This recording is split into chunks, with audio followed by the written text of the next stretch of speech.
पवन देव आपको हवा दे रहे ना, और पवन देव अगर आपको हवा नहीं दे तो कूलर पंखा भी आपको हवा नहीं दे पाएगा।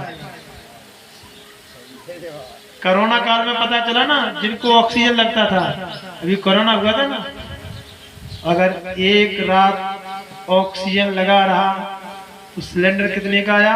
ब्लैक में मिल रहा था उसमें 25,000, 30,000, 40,000, 50,000, कई कई शहरों में तो 1-1 लाख का मिला। अब सोचो 20 साल, 50, 60 साल तक जो भगवान के द्वारा दी हुई ऑक्सीजन फ्री में ले रहे हो, अगर भगवान का बिल बन जाए तो कितना बड़ा बिल हो जाएगा, उसका जीवन में भर नहीं पाओगे। ये देवताओं का ऋण है। आप लाइट का प्रकाश लेते हो ना, बिल भरना पड़ता है, बिल नहीं भरोगे तो क्या होगा? कनेक्शन काट दिया जाएगा। और सूर्य भगवान आपको 12 घंटे फ्री में प्रकाश देते हैं, कभी बिल भरा है? कभी सोचा है? भरना चाहिए ना। भगवान सूर्य को जल देना ही उनका बिल भरना है। और वैज्ञानिक भी कहते हैं, साइंस वाले भी कहते हैं कि जो भगवान सूर्य को जल देते हैं ना, उनके शरीर में कोई रोग नहीं रहता है। क्यों? भगवान सूर्य को जल देते इस मुद्रा में, इस मुद्रा में अर्घ दिया जाता है। तो क्या होता है कि सूर्य की किरणें जल से टकरा करके हमारे वक्षस्थल हृदय को टकराती। कब दिया जाता है? स्नान करने के बाद, बिना वस्त्र पहने हुए हृदय से टकराती है ना, तो हमारे हृदय में जितने भी रोग हैं सब निकल जाते हैं। पहले रोग हुआ करते थे क्या? पहले कोई रोग नहीं होते थे, अभी चल पड़ी है पता नहीं कौन कौन सी बीमारी। हर व्यक्ति को देखो डायबिटीज है, किसी की किडनी खराब, किसी का लीवर खराब, किसी को हार्ट अटैक आ गया। पहले ये सब होते थे। क्यों? पहले लोग शास्त्रों के बताए नियम पर चलते थे। अब विडम्बना है, लोग शास्त्रों की बात नहीं मानते हैं। शास्त्र कहते हैं ब्रह्म मुहूर्त में उठना चाहिए, लेकिन नहीं उठते हैं। कोई बात नहीं, नहीं उठो। 10 साल बाद डॉक्टर कहेंगे सुबह सुबह जगो, दौड़ लगाओ। आज शास्त्रों ने कहा ब्रह्म मुहूर्त में खड़े हो जाइए, तो आप खड़े नहीं होते हो। और 10 साल बाद डॉक्टर कहेंगे कि खड़े होकर के ब्रह्म मुहूर्त में दौड़ लगाना चाहिए, तब तुरंत दौड़ लगाओगे। क्यों? वहां फीस भी देना पड़ रही है, फीस भी दोगे। शास्त्र कहते हैं कि आपको योग करना चाहिए, प्राणायाम करना चाहिए, कपालभाति करना चाहिए, योगा करना चाहिए। लोग नहीं करते हैं। और डॉक्टर क्या कहते हैं कि जाकर के क्या करो? जिम में जाओ। हाँ? देखो, जिम में जाने से आपका शरीर फिट हो जाएगा, लेकिन मन पर कोई असर पड़ने वाला नहीं है। शास्त्र कहते हैं व्रत करना चाहिए, ज्यादा नहीं तो महीने में 1 व्रत तो अवश्य करना चाहिए। शरीर की मशीनरी है, उसको आराम मिल जाए। लोग व्रत नहीं करते हैं। डॉक्टर क्या कहते हैं? डॉक्टर कहते हैं डाइटिंग करो। क्या कहते हैं? डाइटिंग करो। काम वही करना पड़ा, भूखा रहना पड़ा। अंतर है कि व्रत करोगे तो मन भी शुद्ध रहेगा, शरीर भी शुद्ध रहेगा। और डाइटिंग करोगे तो क्या? शरीर फिट रहेगा, लेकिन मन पर कोई असर पड़ने वाला नहीं है।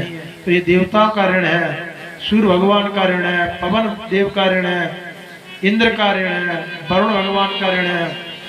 इन ऋणों से मुक्ति पाने के लिए यज्ञ करना चाहिए।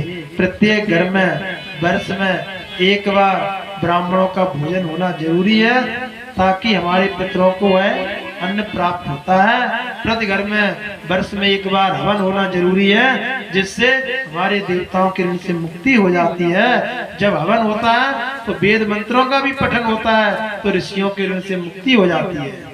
तात्पर्य क्या निकला कि वर्ष में 1 बार घर में हवन करा दो तो तीनों ऋणों से मुक्ति हो जाती है। अब यज्ञ सफल नहीं हुआ तो देवता कमजोर, सभी देवता भगवान नारायण के पास में गए, दुखी होकर के, दीन होकर के भगवान नारायण से कहा कि मेरी रक्षा करो, हम कमजोर हो रहे हैं, और दैत्यों को पता चलेगा तो हमारे ऊपर आक्रमण कर देंगे। दक्ष का यज्ञ पूर्ण नहीं होगा तो हम पुष्ट नहीं होंगे। भगवान नारायण ने कहा क्या हुआ? तो सारी बात बताई, अपने कष्ट को बताया, इस प्रकार से हमारी पिटाई हुई। भगवान ने कहा उस यज्ञ में गए क्यों थे? सभी देवता गए थे, 2 लोग नहीं गए थे, भगवान शिव, भगवान नारायण। भगवान ने कहा यहाँ पर शिव और मैं नहीं गया, वहां पर तुम लोग गए क्यों थे? गए थे तो भोगो। देवता विनय करने लगे, भगवान दयालु हैं। भगवान ने कहा भोले बाबा के पास में चलो, उनसे विनय करेंगे। उनका दक्ष ने अपमान किया है, अगर वो प्रसन्न हो जाए तो यज्ञ को पूर्ण करवा देंगे। तो आज सभी देवताओं के साथ नारायण कैलाश पर्वत पर आए, उनसे प्रार्थना की। और जैसे नारायण ने कहा कि प्रभु चलो, तो भोले बाबा प्रसन्न हो गए। क्यों? इनमें और इनमें कोई अंतर नहीं है। इन्हीं का ध्यान ये करते, इन्हीं का ध्यान ये करते, परस्पर की खुशामद में ना जे कमती ना जे कमती, एक दूसरे का भजन करते हैं। भोले बाबा राम राम की माला जपते हैं और राम जी भोले बाबा की माला जपते हैं। इन्हीं का ध्यान ये करते, इन्हीं का ध्यान ये करते, और परस्पर की खुशामद में ना जे कमती ना जे कमती। ससुर घरवास जे करते और ससुर घरवास जे करते, और ससुर घरवास करने में ना जे कमती ना जे कमती। दोनों ससुराल में रहते हैं। वो रहते हैं क्षीर सागर में, और समुद्र से ही लक्ष्मी मैया निकली हैं, तो समुद्र उनकी ससुराल है गई। वो कहाँ रहते हैं? कैलाश पर्वत पर। और हिमालय की पुत्री पार्वती के साथ में विवाह हुआ, तो वो भी ससुराल में रहते हैं। एक ने ससुर का सिर काटा और एक ने ससुर को धर बांधा, और ससुर का नाश करने में ना जे कमती ना जे कमती। एक ने राम अवतार में समुद्र रूपी ससुर को बांध दिया, एक ने वीरभद्र बन के दक्ष रूपी ससुर का सिर काट दिया। तो ससुर का नाश करने में भी कोई कमजोर नहीं है। हरिदास कहे हर कमती और हरिदास कहे हर कमती, और सिर पे की मत कमती ना जे कमती ना बेकमती। भगवान विष्णु के भक्त कहते हैं कि शिव जी कमजोर हैं, और शिव जी के भक्त कहते हैं कि विष्णु कमजोर हैं। केवल इनकी मति, इनकी बुद्धि कमजोर है, ना ये कमजोर है ना ये कमजोर है। दोनों एक दूसरे के पूरक है। नारायण ने कहा हरि हर प्रसन्न हो गए। क्यों? हरि और हरे एक ही है, दोनों हरि धातु से बने हैं। जाकर के दक्ष की यज्ञशाला में पहुंचे, बोले यजमान नहीं है तो फिर यज्ञ पूर्ण कैसे होगा? दक्ष का धड़ लाया गया, बोले सिर नहीं है। भोले बाबा ने कहा जाओ, जो मिल जाए उसका सिर काट कर लाओ। बकरे का सिर, क्योंकि वो तो नंदी की श्राप थी, बकरे का सिर ला करके रखा। अब दक्ष प्रार्थना करना चाहता है, लेकिन बकरे का मुंह प्रार्थना करता है, कहता है कि आप ही सब कुछ हो, हम कुछ नहीं है। देखो इतना ही अंतर है। जिस दक्ष के मानव का सिर लगा था तब तो कर रहा था मैं ही सब कुछ हूँ, और आज बकरिया का सिर लग गया तो समझ में आ गया, तो कह रहा मैं कुछ नहीं हूँ, सब कुछ आप ही हो। आप तो बड़े दयालु हो। भोले बाबा की प्रार्थना की, बकरे जैसे मुंह से बोला तो शब्द नहीं निकले, बम बम बम बम ऐसी आवाज निकली। तो आज भी भोले बाबा के भक्त भोले बाबा को प्रसन्न करने के लिए ऐसी आवाज निकालते हैं। ऐसे सुंदर चरित्र उस यज्ञ को पूर्ण कराया। उसके बाद में शिव शंकर भोले भाने भक्तों के रखवाले, तुमको लाखों प्रणाम, तुमको लाखों प्रणाम।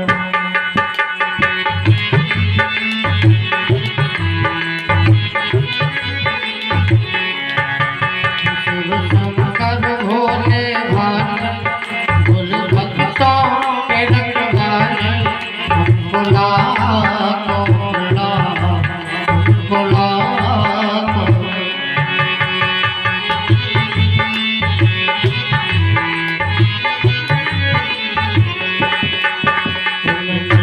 संसार बनाया सभी तुम्हारी माया, संसार बनाया ये सभी तुम्हारी माया।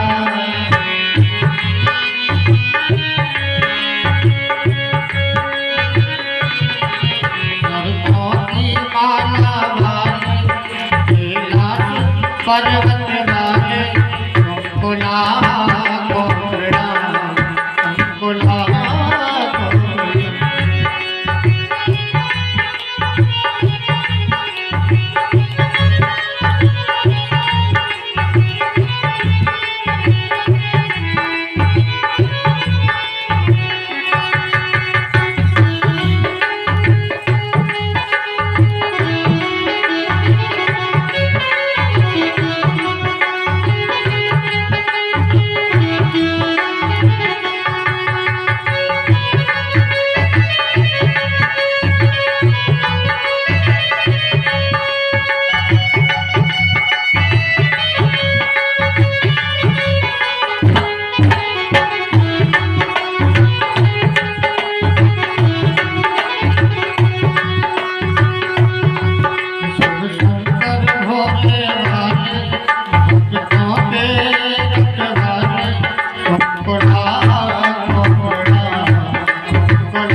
तुमको लाखों प्रणाम, तुमको लाखों।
बोलिए शंकर भगवान की जय हो।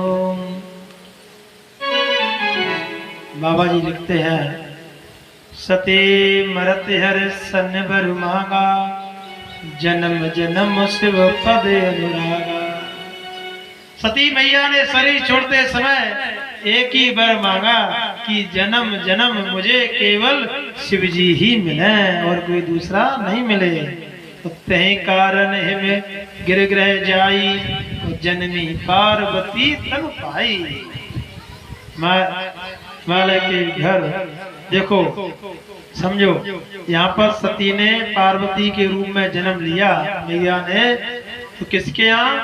मैं ना, और दक्ष करता था मैं, तो मैं से इतनी नफरत हो गई मैया को कि अब ऐसी जगह जन्म लूंगी कि जहाँ पर मैं शब्द नहीं हो। उनका नाम है मैना, मैं कुछ नहीं हूँ। जब तय उमा शैल ग्रह जाई, सकल सिद्ध संपत्त तय छाई। पर्वत के यहाँ, पर्वत कौन है? शास्त्र बताते हैं, पावन पर्वत वेद पुराना। ये जो पावन पर्वत है ये सब वेद पुराणों के समान है। मैया कौन है? श्रद्धा के समान है, क्योंकि पहले ही मंगलाचरण में कह चुके हैं, श्रद्धा विश्वास स्वरूप हो। जो पुराणों की सम्मत, वेदों से सम्मत जिसकी श्रद्धा होगी तो वहां पर भगवान को आना ही पड़ेगा। इसलिए हिमालय के यहाँ पार्वती का जन्म हुआ, और नारद जी का तो काम ही है जीवात्मा से परमात्मा को मिलाने का काम है, शक्ति को शक्तिमान से मिलाने का काम है। तो नारद जी पहुंचे और जाकर के हिमालय के पास पहुंचे। उन्होंने नारद जी का सत्कार किया। तो नारद जी से कहा, देखो देखो मेरी पुत्री का भाग्य देखिए। तो नारद जी ने हाथ देखा, और हाथ देखते देखते नारद जी कहने लगे, शैल सुलक्षण सुता तुम्हारी, सुनो जे अब गुण हुई दुईचारी। वैसे सारे गुण ही गुण हैं, एक भी अवगुण नहीं है, लेकिन दो चार अवगुण हैं। तो कैसे अवगुण है बताओ? नारद जी कहते हैं, जोगी जटिल अकाम मन, नगन अमंगल वेश, अस स्वामी अहम कहे, मिले परिहस्त श्री। हाथ में ऐसी रेखा दिख रही है, इसको जो वर मिलेगा वो कैसा होगा? जोगी होगा, अकाम काम रहित होगा, नग्न होगा, अमंगल वेश होगा। ऐसी रेखा दिख रही है। सोने मुनि गिरा सत्य जी जानी, दुख दंपत उमा हंसानी। मैया तो मन में प्रसन्न हो गई, वो तो जान गई कि ये सारे गुण किसके अंदर है। लेकिन मैना और हिम्मान दोनों घबरा गए। अरे ऐसे कैसे काम चलेगा? तो नारद जी कहते हैं, जो अवगुण है ना, ये अवगुण गुणों में बदल सकते हैं। ये क्यों? कि जे जे बर के दोष बखाने, ते सब शिव पै में अनुमाने। मैंने देखा है तुम्हारी पुत्री की हस्तरेखा में जो जो अवगुण वाला वर मिलने वाला है वो सारे अवगुण शिव जी के अंदर हैं। अगर शिव जी इसको पत्नी स्वरूप में मान ले, अगर शिव जी वर रूप में मिल जाए तो ये सारे अवगुण गुण बन जाएंगे। जो विवाह संकर्षण होई दोष गुण सम कहे सब कोई। क्यों? समर्थ को नहीं दोष गुसाई और रविपावक सुर सर की नाई। जो सामर्थ्यवान होता है उसमें कोई दोष होता ही नहीं है, उसमें कोई अवगुण होता ही नहीं है। ये बात सत्य है। सामर्थ्यवान में दोष देखना नहीं चाहिए। तो कहा क्या करना चाहिए? तो जाते जाते नारद जी ने एक बात और कही, गूढ़ बात कही। यद्यप वर अनेक जग माही, इस संसार में बहुत वर हैं, जितने चाहो उतने मिल जाएंगे। यह कहीं शिव तज दूसर नाही। संसार में बहुत वर है, लेकिन यह कहें शिव तज दूसर नहीं। इसके लिए शिव जी के अलावा दूसरा नहीं है। एक अर्थ ये हो गया। दूसरा अर्थ क्या? यह कहें शिव तज दूसर नहीं। अरे शंकर जी ने जिनको तजा है वे ये हैं और कोई दूसरी नहीं है। एक बात के दो अर्थ है। गूढ़ अर्थ कह के नारद जी चले गए। अस कह नारद सुमर हर गिरजय दीन आशीष, वही है कल्याण अब संशय तजो गिरीश। संशय मत करो। अब तो तुम्हारी पुत्री अगर भजन करे, तपस्या करे, भोले बाबा प्रसन्न हो जाए तो उसे भोले बाबा ही पति रूप में मिल जाएंगे। लेकिन मैना कहती है स्वामी ऐसा करना मैंने सुना है। जो घर बर कुल होए अनूपा और करिए विवाह साता अनुरूपा। ऐसे किसी के साथ विवाह नहीं करना। जो घर, पहला घर देखो, इसके आप अपनी पुत्री का विवाह कर रहे हैं, उसके पास खुद का घर है या नहीं, कि किराए के घर से रह रहा है। पता चले विवाह के समय तो कह दिया ग्वालियर में मकान, भिंड में मकान, और रह रहे किराए से। विवाह है गयो, 2 साल बाद डोरी डंगा उठा के घर पे आ गए। तो पहले देखो घर है कि नहीं। जो घर, उसके बाद में बर, दूसरे नंबर पर बर देखो। पैसा काम नहीं आएगा, कितना भी पैसा हो, अगर बर के अंदर गुण नहीं है तो कोई मतलब नहीं है। तो बर देखो। तो तीसरे नंबर पर कुल खानदान देखो, क्योंकि कुल का बहुत बड़ा असर होता है। जो जैसे कुल में जन्म लेता है वैसे उसके अंदर गुण आते हैं। और अनुपा, अपने अनुरूप है कि नहीं। बैर प्रीत संबंध बराबर वालों से ही किए जाते हैं। और आजकल के कवि कहते हैं कि 4 चीजें और मिला लो। वैसे बाबा ने 4 चीजें बताई है ना, जो घर बर कुल हुए अनुपा। लेकिन कुछ कवि कहते हैं कि और चीजें मिला लो। क्या? कि अधिक निकट अधिक दूर, अधिक धनी धनहीन, और कन्या दीजे 8 को दीन पीन सट छीन। ये 8 चीजें देखो। अधिक निकट, बिल्कुल नजदीक भी नहीं करना चाहिए विवाह। नहीं क्या होगा, झगड़ा हुआ तो तुरंत अटैची उठा के आ जाएंगे। देखो इतनी दूर तो करो, झगड़ा हो जाए तो लेबुआ को इंतजार करें, और नहीं अटैची उठा के आए तो रास्ते में 2 घंटा लग जाए तो रास्ते में गुस्सा ठंडी हो जाएगी तो रास्ते से ही लौट जाएंगे। समझ में आया? और ज्यादा नजदीक कर दोगे तो रोज मायके वाले खड़े। अधिक निकट और अधिक दूर, ज्यादा दूर भी नहीं करना चाहिए। नहीं तो पता चला घर में कोई उत्सव हुआ, विवाह हुआ, और रास्ते में ही पता चले कि 4 दिन लग जाए, पता चले कि टिकट ही नहीं मिल रहा है। तो अधिक निकट अधिक दूर, और अधिक धनी धनहीन, बहुत ज्यादा पैसे वाले के यहाँ भी संबंध नहीं करना चाहिए। नहीं तो तुम्हारी लड़की को वो नौकरानी के समान रखेंगे। और बिल्कुल गरीब के यहाँ भी नहीं देना चाहिए। तुम्हारी लड़की यहाँ रह के जा रही है एसी में, वहाँ कूलर की हवा नहीं मिले तो कैसे काम चलेगा। तो बराबर वालों से ही करना चाहिए। कन्या दीजे 8 को दीन पीन सट छीन। दीन, 3 मतलब दरिद्री। गरीब और दरिद्री में अंतर है। एक धन से दरिद्री होता है, एक मन से दरिद्री। पैसा बहुत है लेकिन मन से दरिद्री है, खर्च करने वाला नहीं है, तो बिल्कुल वो दीन माना जाएगा, दरिद्री ही माना जाएगा।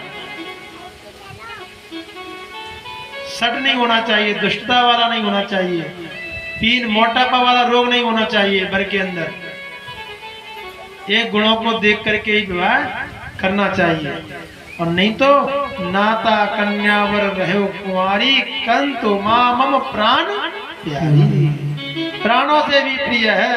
अगर अच्छा घर मिलेगा तो ही हम विवाह करेंगे, अन्यथा नहीं करेंगे।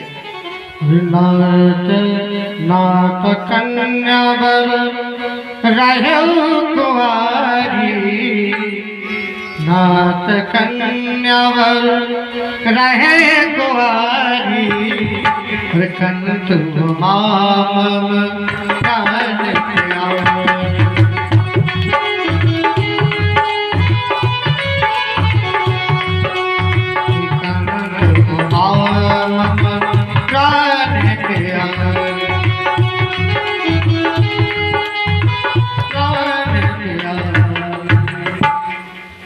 और सुने मात में दीक यस सपन सुनावो तोई, और सुंदर गौर सुबे प्रवर असुपदेशो मोई। आज उमा ने कहा मैया मैंने सुंदर सुंदर स्वप्न देखा, आपको सपना सुना है? मैया ने कहा सुनाओ, क्या सपना है? तो माँ उमा मैया मैना को सपना सुना रही हैं। क्या कि मैंने सपने में देखा सुंदर गौर बन के और बेप्रवर मुझे सपने में उपदेश दे रहे हैं। बोले क्या उपदेश दे रहे हैं? कह रहे हैं जाय तप शैल कुमारी नारद कासो सत्य विचारी। जो नारद जी ने कहा वो सत्य होगा, तुम तपस्या करो। क्यों? तप से ही सब कुछ होता है। तपवल शंभ करें संगारा और तपवल शेष धरे महवारा। तपवाधार सब श्रेष्ठ भवानी करे जाए तप अस जिये जानी। बिना तपस्या के कुछ होने वाला नहीं है, और तप के बल से ही सब कुछ होता है, ऐसा मुझे उपदेश दिया है। मात पिता बहु विद समझाई और चली उमा तप हित हर्षाई। माता पिता को समझा करके तपस्या के लिए पार्वती चली गई और तपस्या करने लगी। अत सुकुमार तन तप जोगु पति पद सुमर तजो सब भोगु। बहुत मनाया, अरे तुम्हारा कोमल तुम्हारे अंग है, और तपस्या बड़ी कठिन होती है। जंगल में देखो जून के महीने में धूप पड़ेगी, जेठ के महीने में, तो उस धूप में और पत्थरों में जंगलों के बीच में कैसे रहोगी? और वर्षा ऋतु आएगी तो कितनी बारिश होगी, और शरद ऋतु आएगी ठंडी आएगी तो ऐसी ठंडी ठंडी हवाएं तुम्हारे शरीर को विदीर्ण कर देंगी। ये तपस्या बड़ी कठिन है, तुम्हारे कोमल अंग हैं, तपस्या मत करो। क्यों? मना किया, समझाया, लेकिन नहीं मानी और तपस्या करने के लिए चली गई। तपस्या की, कितनी, कैसे की कि सम्मत सहेस मूल फल खाए और साग खाए सत्य बरस गवाए। वर्षा बीत गई, मूल फल कंद मूल फल इनको खाया, बेल पात में परे सुखाई और 3 सहस सम्मत सोई खाई। 3000 सम्मत तक क्या खाया कि बेल और पत्तों को जो सूखे सूखे पड़े उनको खाया। और देख मैं तप खीन शरीरा और ब्रह्म गिरा भय गगन गंभीरा। इतनी कठोर तपस्या देखी, उस तपस्या को देख करके आकाशवाणी हुई। भयो मनोरथ सफल तब सुन गिरिराज कुमार, पर कलेश सब अब मिलहे त्रिपुरार। हे गिरिराज कुमारी तुम्हारे सारे मनोरथ पूर्ण हो गए, चिंता मत करो, तुम्हारी तपस्या सफल है गई। अब तुमको कौन मिलेगा? त्रिपुरारी मिल जाएंगे। असतप काव न कीन भवानी, भय अनेक धीर मुनि ज्ञानी। अनेकों ज्ञानी मुनि कठिन तपस्या करने वाले आए, लेकिन जैसा तप तुमने किया ऐसा तप करने वाला संसार में कोई दूसरा नहीं हुआ। तप काहू न कीन भवानी,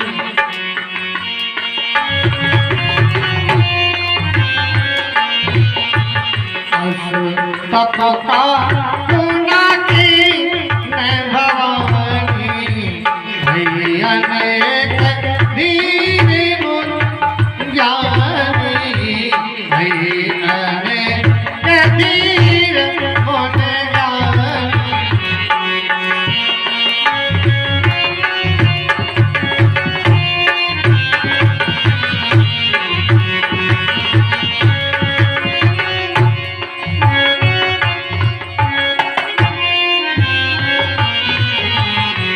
तप का नकीन भवानी भई अनेक धीर मुन ज्ञानी।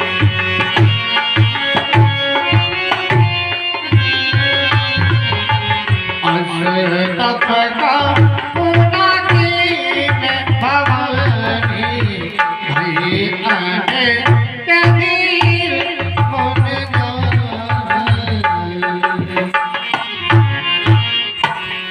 मिलहे तुम्हें जब सप्तऋषि सा और जानो तब प्रमाण बागीसा।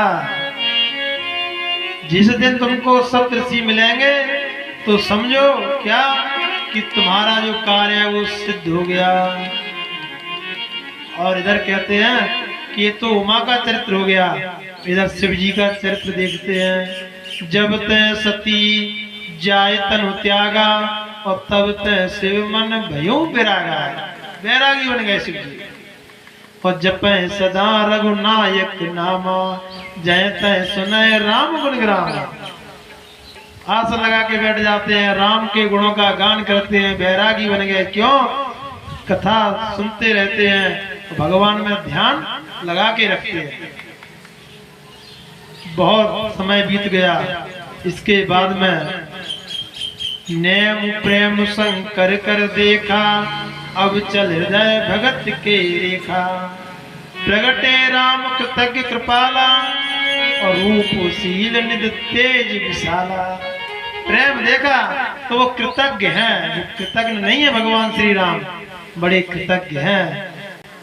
आए आकर के शिव जी के पास पहुंचे और कहने लगे कि सुनो, हम तुम्हें एक कथा सुनाते हैं। भोले बाबा ने कहा तुम कब से कथा सुनाने लगे? तुम्हारी कथा दुनिया वाले सुनाते हैं, राम कथा सब सुनाते हैं, तुम कथा कब से सुनाने लग गए?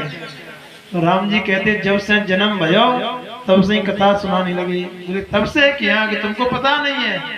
बोले नहीं। कहते हैं कई कथा सुहाई मात बुझाई।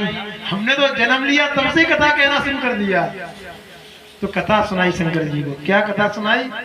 बहु विधि राम शिव समुझावा और पार्वती कर जन्म सुनावा।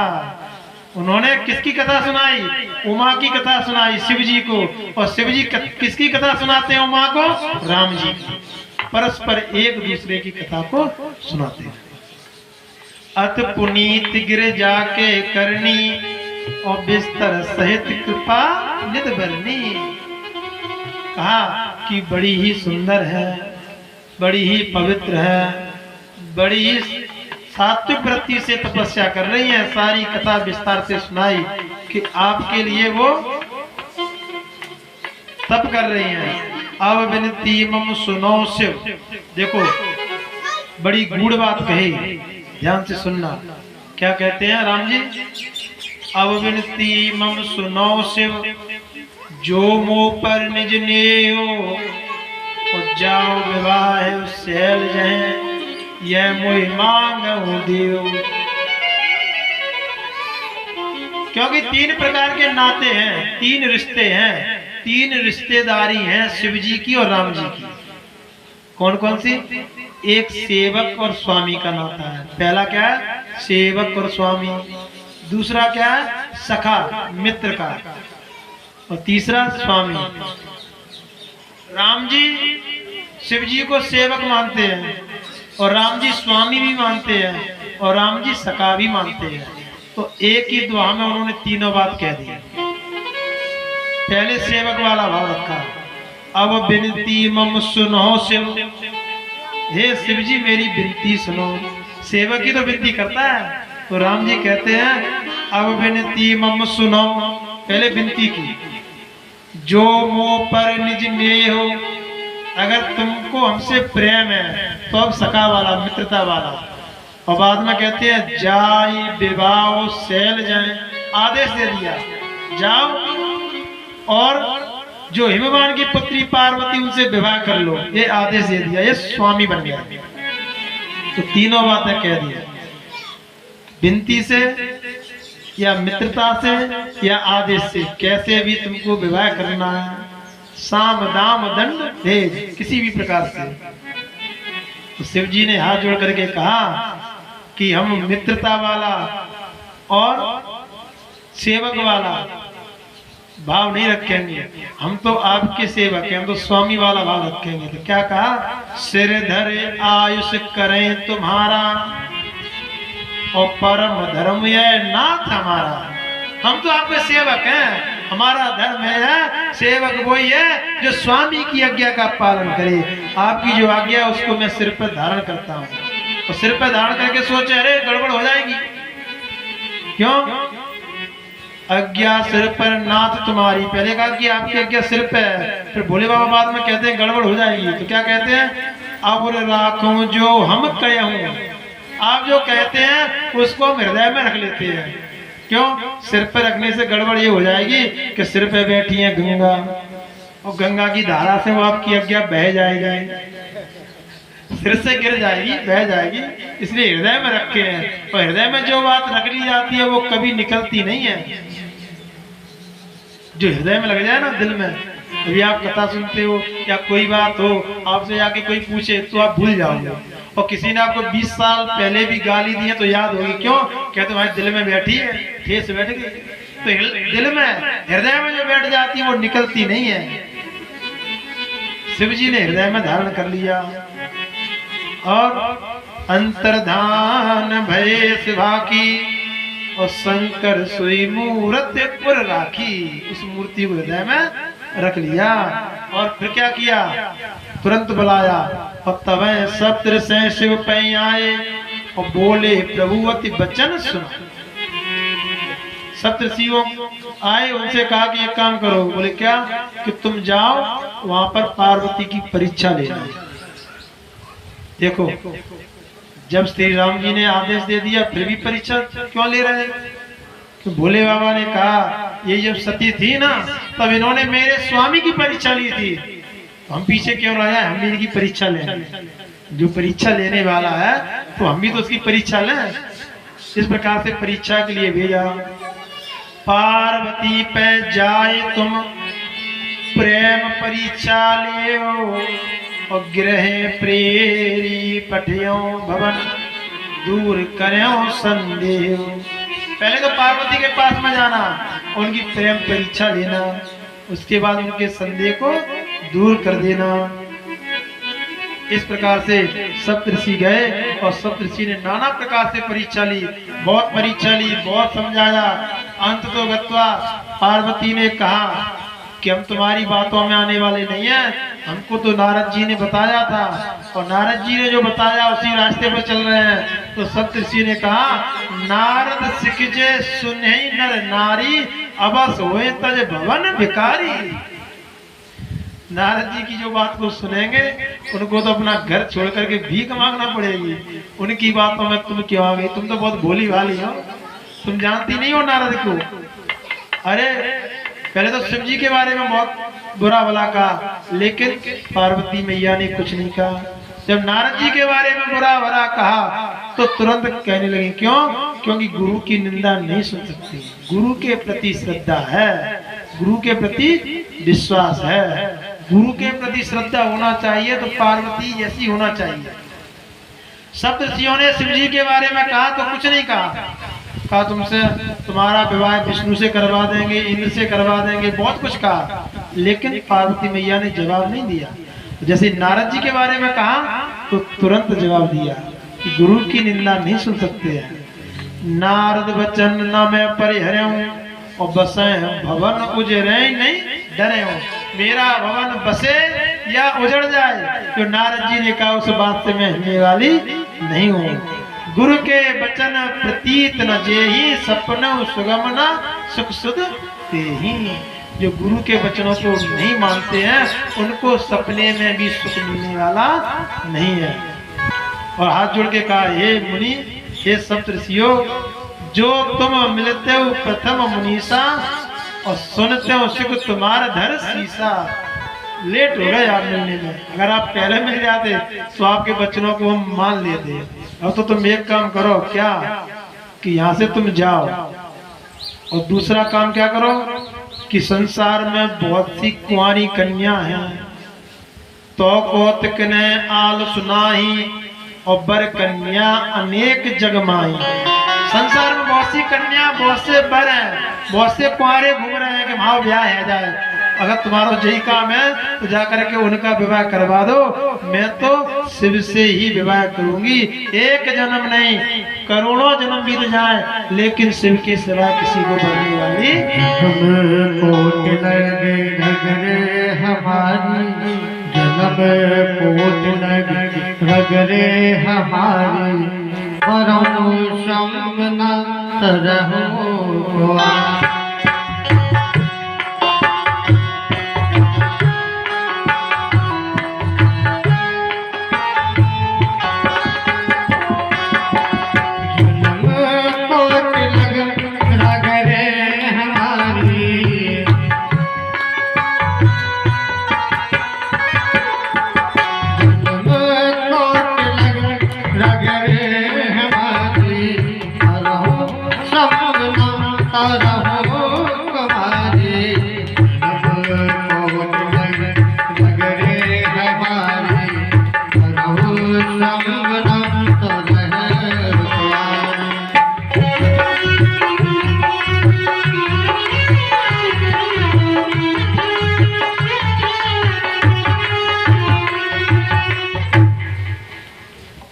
बहुर सत्र सह शिव पहन जाई और कथा उमा के सकल सुनाई। सप्तऋषि गए, भोले बाबा के पास में गए और भोले बाबा से जाकर के उमा की सारी कथा को सुना दिया। भोले बाबा ने कथा को सुना, कैसे? भय मगन शिव सुनत स्नेहा हरस सप्तऋष गबने गेहा। स्नेह के साथ में श्रवण की और कथा सुनने के बाद में भोले बाबा तो मगन हो जाते हैं। कैसे मगन हुए कि लगे करण रघुनायक ध्याना, ध्यान में बैठ गए। इधर वो ध्यान में बैठ गए और सप्तऋषि चले गए हिमवान के यहाँ। अब देवता लोग व्याकुल होने लगे, क्यों? उनको तो अपना ही कार्य दिखता है। तारक असुर भयउ तै काला और भुज प्रताप बल तेज विशाला। बड़ा शक्तिशाली था तारकासुर, और जिसने देवताओं के स्वर्गलोक पर अधिकार जमा लिया। और देवता जानते थे, क्यों? तारकासुर ने ब्रह्मा जी से वरदान मांगा था कि शिव के जो पुत्र हो उसी के द्वारा मेरा संहार हो। क्यों जानता था? सती चली गई हैं, भोले बाबा बैरागी हो गए हैं, ना तो इनका विवाह होगा ना इनके पुत्र होगा, तो मेरा संहार भी नहीं होगा। अब भोले बाबा बैठे समाधि में, अब देवता लोग व्याकुल होने लगे, कैसे काम चलेगा? भोले बाबा की समाधि खुलेगी तब कहीं विवाह का प्रस्ताव रखें। तो भोले बाबा की समाधि कैसे खुलेगी? तो बोले कामदेव को बुलाया, कामदेव को समझाया कि तुमको भोले बाबा की समाधि खोलना है। कामदेव ने हाथ जोड़ करके कहा, क्यों हमें मरवाना चाहते हो? हैं? ये विद भले देव वही मत यत नीक कहे सब कोई। वैसे तो ध्रुव सत्य है कि मुझे मरना पड़ेगा, क्यों? शिव जी की समाधि खुलवाना जाएंगे तो मुझे मरना पड़ेगा, लेकिन परहित में, परमार्थ में, दूसरे के परोपकार में, पूरे देवलोक की रक्षा करने के लिए, तीनों लोकों की रक्षा करने के लिए अगर मेरे प्राण जाते हैं, हमारे प्राण जाने से तीनों लोकों की रक्षा होती है, तो मैं अपने प्राणों को देना भी स्वीकार करता हूं। परित सुरन कही निज विपत्ति तव सब सुन मन कीन विचार संभ विरोध न कुशल मोहे बियस कहूं सिमार। कहा लेकिन तुम कहते हो इसलिए मैं जाता हूं, लेकिन शंभू के विरोध करने से मेरा हित होने वाला नहीं है। चलत मारस हृदय विचारा शिव विरोध ध्रुव मरण हमारा। ये ध्रुव सत्य है कि मेरी अब मृत्यु निश्चित है। और कामदेव गया, कामदेव ने वहां पर शिव जी के कैलाश पर्वत पर पहुंचा और अपनी लीला रचनी चालू कर दी। बढ़िया से बाणों को छोड़ा, चारों तरफ से सुंदर सुंदर वहां पर कामदेव का जो सहायक करने वाली ऋतुएं हैं उन ऋतुओं का निर्माण किया और वैसा ही वातावरण बनाया। और वातावरण बनाया प्रगट से तुरंत रुचिर ऋतु राजा और कुसुमित नवतर राज विराजा। ऋतुओं के राज। और कामदेव ने क्या किया, एक सुंदर सा वृक्ष देखा। किसका? आम का। आम का वृक्ष देखा। आम का वृक्ष देख करके उसकी ओट लेकर के खड़ा हो गया। और ओट लेकर के खड़ा होकर के और काम ने बाण को चलाना प्रारंभ किया। देख साल बिटप बरसाखा और तय पर चढ़ो मदन मन आका। देखो जो काम है ना, और काम ने किसकी ओट ली? आम की, आम के वृक्ष की। समझ में आया कि आम काम जो है वो कोई विशेष नहीं है, वो आम ही है। आम मतलब सामान्य, लेकिन कामना में हम ऐसे वशीभूत होकर के हर एक आम वस्तु भी हमको काम में विशेष दिखने लगती है। जिस वस्तु की कामना करते हो ना, वो वस्तु प्राप्त करना आम बात है। वो वस्तु कोई विशेष नहीं है जिससे प्रेम करना चाहते हैं। है क्या? कुछ नहीं है। रास्ते में जा रहे हो और रास्ते में जाते समय यदि हड्डी से पैर लग जाए तो क्या करोगे? बताओ बताओ बताओ, ईमानदारी से बताओ। रास्ते में जाते समय हड्डी से पैर लग जाए तो क्या करोगे? जा करके पैर धोगे, नहा लोगे? धो लेंगे। इतना पवित्र मानते हो। और ये क्या है? हड्डी है, हड्डी पे केवल चमड़ी चढ़ी है, बस और कुछ नहीं है। ये भी आम है, विशेष नहीं है। लेकिन कामनाओं के कारण प्रत्येक आम वस्तु भी विशेष दिखने लगती है। ये तन कुछ नहीं है, ये तन भी आम है, हड्डी है, मांस है, खून है, क्या है? केवल इस पे एक सुंदर सी चमड़ी चढ़ी है, खाल चढ़ी है बस, और इसमें कुछ विशेष नहीं है। कामदेव ने आम की ओट लेकर के बाणों को चलाया, भोले बाबा पर कोई असर नहीं पड़ा। क्यों? जहाँ राम वहाँ काम नहीं, जहाँ काम वहाँ नहीं राम। और तुलसी दोनों ठहर न सके, रज रजनी ये कई ठाम। जहाँ राम रहते हैं वहाँ काम नहीं रहता है, जहाँ काम रहते हैं वहाँ राम नहीं रहते हैं। दोनों एक साथ में नहीं रह सकते हैं। एक म्यान में एक ही तलवार रहती है, दो तलवार नहीं रह सकती है। वो तो उनके हृदय में, मन में, तन में, रोम रोम में राम बसा है, तो कामदेव का कोई असर पड़ने वाला नहीं है। लेकिन भोले बाबा के आश्रम पर आकर के, कैलाश पर्वत पर आकर के, और कामदेव की इतनी हिम्मत, कामदेव का इतना साहस, ऐसा किया तो भोले बाबा ने तीसरा नेत्र खोला। और तीसरा नेत्र क्या है? ज्ञान। तब से गति सब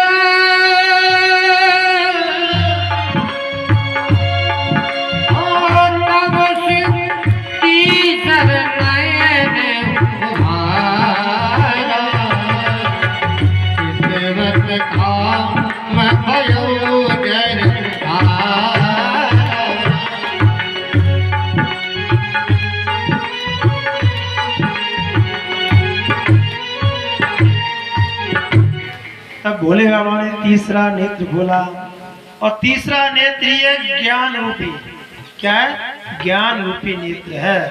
देखो, अगर काम को जलाना है, काम आदि वासनाओं से बचना है, तो ज्ञान रूपी नेत्र खोलिए। और ज्ञान रूपी नेत्र जिसका खुल गया है, जिसने ज्ञान लगाया, विवेक लगाया, तो काम उसका कुछ भी नहीं बिगाड़ सकता है। काम जल करके राख हो जाएगा। समझो कैसे? कोई विषय वासना युक्त और सज धज करके आपके सामने आए, तो आप अपना ज्ञान लगाओ कि शरीर में कुछ नहीं है, इसमें तो केवल हड्डी और मांस पड़ा हुआ है और कुछ नहीं है। अगर आपने अपना ज्ञान लगाया तो वो काम जल करके राख हो जाए। और जैसे ही रति को पता चला कि काम जल चुका है तो दुखी होकर के और भोले बाबा के चरणों में गिर पड़ी। भोले बाबा बड़े दयालु है, कृपा भी बहुत जल्दी कर देते हैं। भोले बाबा ने कहा चिंता मत करो, जब जदवंश कृष्ण अवतारा होइए हरण महामय धारा। जब जदवंश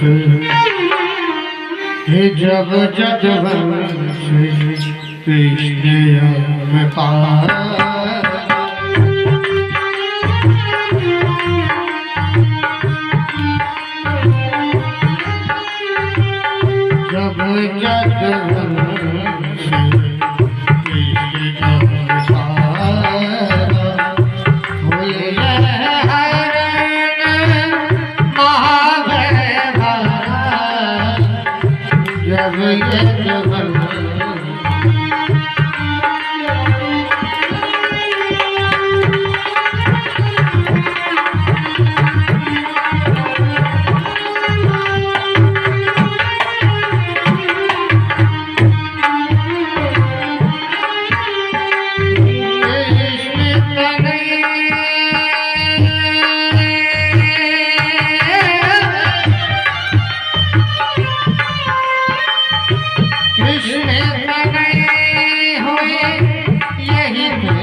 रति को वरदान दिया, वह भी बड़ी प्रसन्न हुई और सभी देवता मिलकर के ब्रह्मा जी के सहित भोले बाबा के पास आए, उनसे विनय किया। भोले बाबा ने कहा क्या चाहते हो?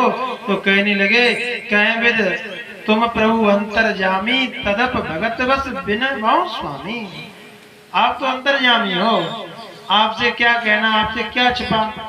भोले बाबा ने कहा कहो कहो। तो सब देवता एक सुर में हाथ जोड़कर कहने लगे सकल सुरन के हृदय यश शंकर परम उछाय निज नैनन देखा चहे नाथ तुम्हार विवाह। इन सब देवताओं की इन सब की इच्छा है, क्या इच्छा है? कि आपका विवाह देखना चाहते हैं। और जब कहा तो काम जार रत कहें बर दीना कृपा सिंधु यह अति भल कीना।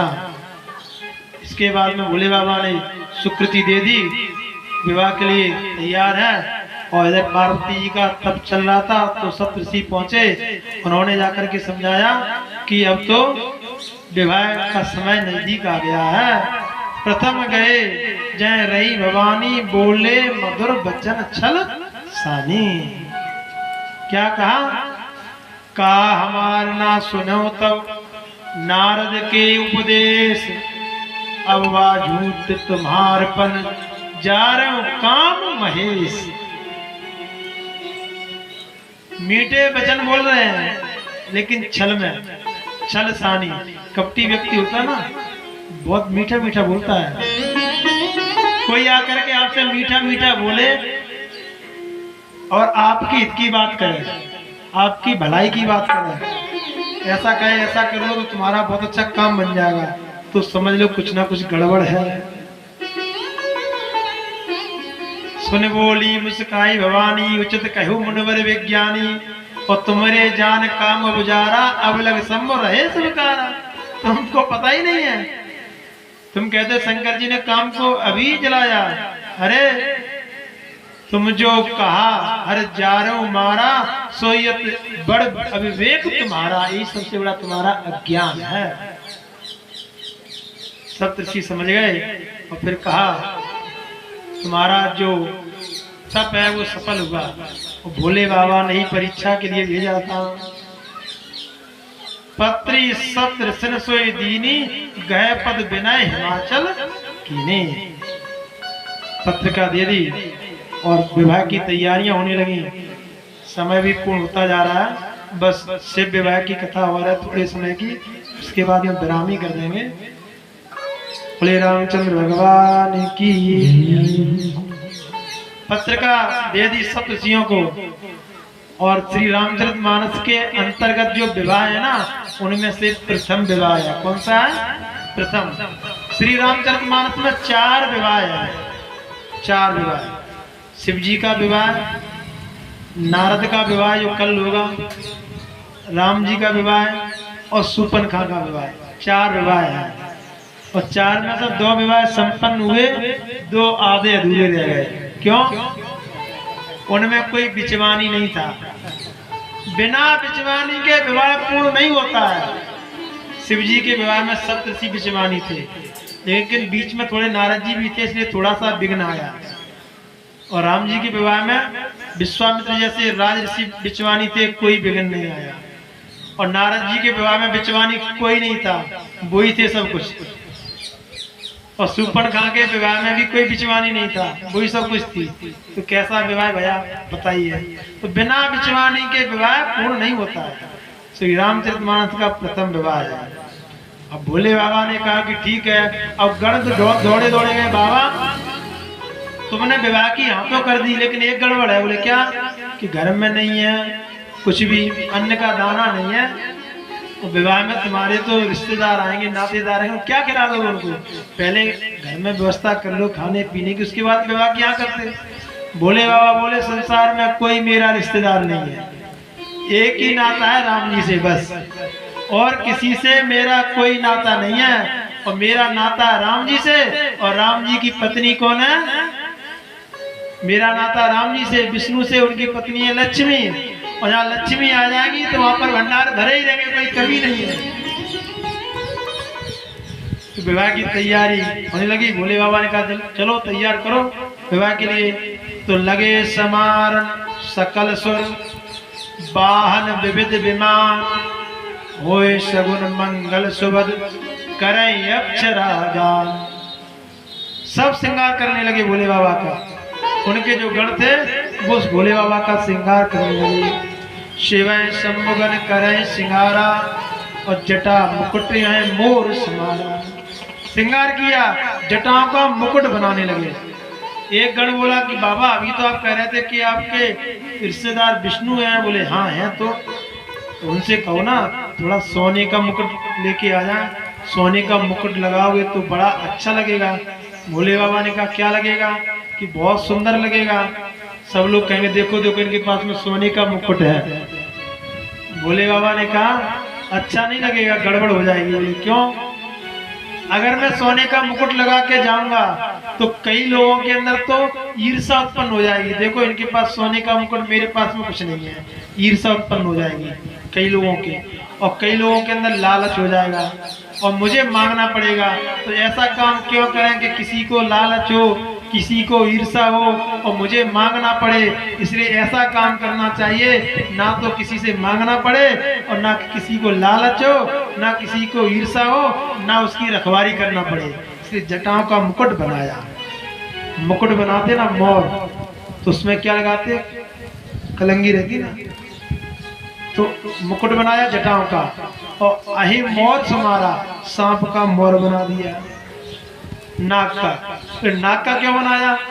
नाक का इसलिए बनाया, भोले बाबा कहते हैं संसार वालों से देखो देखो आप सभी लोग विवाह करने जाओगे जगत में तो समझो जब भी व्यक्ति संसार से जुड़ता है तो संसार से जुड़ते समय ये देखे कि सिर पर सांप बैठा है। सांप क्या है? काल, काल का प्रतीक है। संसार में रहो, संसार से जुड़ो, लेकिन काल का भी ध्यान रखो, समय का भी ध्यान रखो। समय का ध्यान रखोगे, अगर ऐसा समझोगे कि मेरे सिर पे सांप बैठा है तो भगवान का ध्यान रहेगा, और भगवान का ध्यान रहेगा तो संसार में फंसोगे नहीं, माया रूपी स्त्री के चक्कर में पड़ोगे नहीं। इसलिए सांप को उन्होंने मोर के रूप में रखा। क्यों? जो लोग बड़े करते हैं, बड़े लोगों का लोग अनुसरण करते हैं। भोले बाबा ने कहा अगर हम बिना सांप रखे विवाह करने चले जाएंगे, संसार में सब लोग विवाह करने के चक्कर में पड़ जाएंगे। विवाह करो, लेकिन सांप रूपी जो मोर रखा ना उसका भी ध्यान रखो, समय का भी ध्यान रखो। कुंडल कंकन पहने ब्याला और तन विभूति पटके अरछाला। कुंडल कंकन कानों में पहन लिए, तन में विभूति रमाली, सस ललाट सुंदर सिर गंगा, सुंदर गंगा सिर पे और चंद्रमा सिर पर है और गंगा जटाओं में है। ऐसा सुंदर स्वरूप बनाया भोले बाबा का गणों ने सजाया। सजाने वाले गण हैं और सजने वाले भोले बाबा हैं। और बन गए दूल्हा कि भोला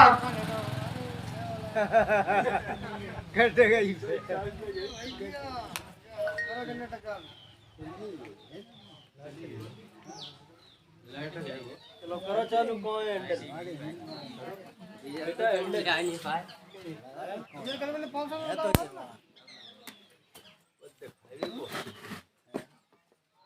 वो डीजल मामला